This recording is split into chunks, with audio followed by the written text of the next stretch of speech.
કપડવંજ બેઠક પર કોંગ્રેસના ઉમેદવારોનો થયો વિજય।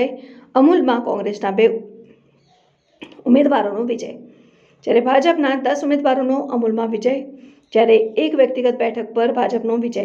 અમૂલમાં કુલ ભાજપનું સંખ્યાબળ 11નું। કપડવંજ બેઠક ઉપર કોંગ્રેસના ભુરાભાઈ સોલંકીનો 11 મતે થયો વિજય, જ્યારે બોરસદ બેઠક પર કોંગ્રેસના પૂર્વ ધારાસભ્ય રાજેન્દ્રસિંહ પરમારનો વિજય। આમ 11માં ભાજપા અને 2 બેઠક કોંગ્રેસના ફાળે।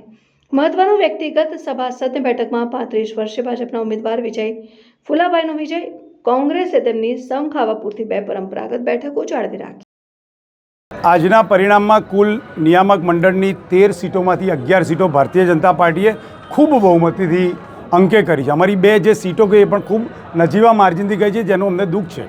દેશના શ્રદ્ધેય વડાપ્રધાન નરેન્દ્રભાઈ મોદી સાહેબ, વૈશ્વિક લોકપ્રિય નેતા જે પશુપાલકો અને ખેડૂતોના હિત માટે વિશ્વના તાકાતવાર દેશો સામે લડત આપી રહ્યા છે, તેની પર પશુપાલકોએ મોહર મારી છે। સહકાર મંત્રી કેન્દ્રના ગૃહમંત્રી અમિતભાઈ શાહ સાહેબના સહકારથી સમૃદ્ધિના ઉદ્દેશ પર પશુપાલકોએ મોહર મારી છે। માત્ર ને માત્ર કેન્દ્ર સ્થાને પશુપાલકોનું હિત રાખનાર અમારા પ્રદેશ અધ્યક્ષ શ્રીમાન સી આર પાટીલ સાહેબના ઉદ્દેશ પર પશુપાલકોએ મોહર મારી છે। અમારા મુખ્યમંત્રી મૃદુને મક્કમ શ્રીમાન ભૂપેન્દ્રભાઈ પટેલના નેતૃત્વ પર પણ પશુપાલકોએ મોહર મારી છે। તદુપરાંત અમારા બંને મંત્રીશ્રીઓ જગદીશભાઈ, ઋષિકેશભાઈ ઉપરાંત બંને જિલ્લાના સાંસદશ્રી, ધારાસભ્યશ્રી, જિલ્લા અધ્યક્ષો અને ભાજપના બધા જ કાર્યકર્તાઓએ એક મત થઈને આ ચૂંટણીમાં ઝંપલાવ્યું, જેના કારણે 3થી લઈ અને 11 સુધી ભારતીય જનતા પાર્ટી પહોંચી છે।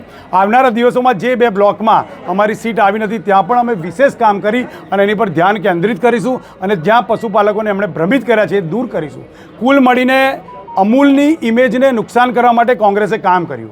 અમૂલ જેવી સમકક્ષ બીજી કોઈ કંપનીને સાથે ભંડોળ લઈને કોંગ્રેસે અમૂલને નુકસાન કરવા માટે કામ કર્યું। આ બધી જ વાતોને આવનારા દિવસોમાં અમે ઉજાગર કરીશું, નીચે ડેરી સુધી જઈશું। આવનારા 100 દિવસના એજન્ડા સાથે અમારા ચેરમેન બન્યા બાદ પશુપાલકોના હિતમાં નવી યોજનાઓ, નવા પ્રકલ્પો સાથે અમે સતત આપની વચ્ચે આવતા રહીશું। અજયભાઈ, ચેરમેન અને વાઇસ ચેરમેનની નિમણૂક ક્યાં સુધી થશે?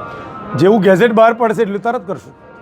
તમે જે કીધું કે સમકક્ષ કોઈ ડેરીનો સપોર્ટ આવનારા દિવસોમાં એનો પુરાવા સાથે ખુલાસો કરવાનો છે।